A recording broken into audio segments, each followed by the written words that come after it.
Guys আমরা মনে করেন যে গ্রামের খুবই একটা ফ্যামিলি কেয়ারিং মানুষ, এই দেখতে পাচ্ছেন। মনে করেন যে একদিন কামে আসলাম, এই যে এই ধালাম একদিন এই ধানিংটা বাড়াইছে আমাদের এই যে এই শাকগুলো দিয়ে অনেক পছন্দ হয়ে গেছিলো।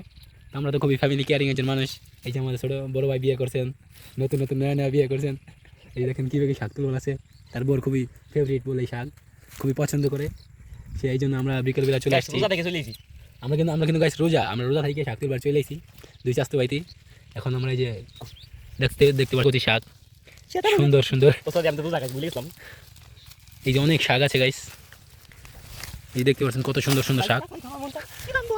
তো আমরা তো এই যে মনে করেন যে শাক তুল বাড়াইছি, এখন শাক তুলবো, শাক তুলে বাসায় যাবো চলে। আসলে এই শাকে প্রচুর পরিমাণে ভিটামিন, যাদের শরীরে দুর্বল তারা এই শাক খাবেন, শরীরে প্রোটিন বাড়াবেন। এটা শাকে আছে ভিটামিন সি, গ্রিন গ্রিন না মানে সবুজ জাতীয় যে কোনো কালার, সবুজ জাতীয় যে কোনো জিনিসের আর কি ওই শাকগুলো ভিটামিন সি আছে। সো এখন শাক তুলবো, শাক তোলার পরে আপনাদের সাথে আবার লাইভে জয়েন হবো। সো এই পর্যন্ত থাকুক এই ভিডিওটা, নেক্সটে দেখা যাবে কতগুলো শাক আমরা তুলতে পারি।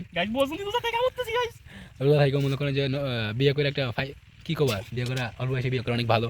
এই যে আমরা মনে করেন বিয়ে করে ফেলাইছি, যদিও স্বাস্থ্য করছে আমার করবো, এখন করি নাই, কাজ চলমান। না তো কী করবো আর, আমিও স্বাস্থ্য থেকে শাক তুলে আসি, বিয়ে করলে কাজে লাগবে।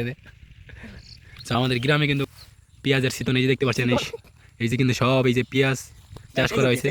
এই যে মনে করেন যে এই আমার গ্রামে সব থেকে কবা আছে গাইছে, আমাদের গ্রামে একমাত্র মানুষ এই যে এই বইটা পেঁয়াজ লাগাইছে, শৌখিন মানুষ সে এই ধান লাগাইছে। আর সব মনে করেন যে আমাদের গ্রামের চারিপাশে এই যে ওষুধ নিয়ে বাইরে গেছে, এই যে ওষুধ দিবার লাগছে পেঁয়াজের জমিতে, ওষুধ দিবার সবাই দেখতে পাচ্ছেন, খালি পেঁয়াজ আর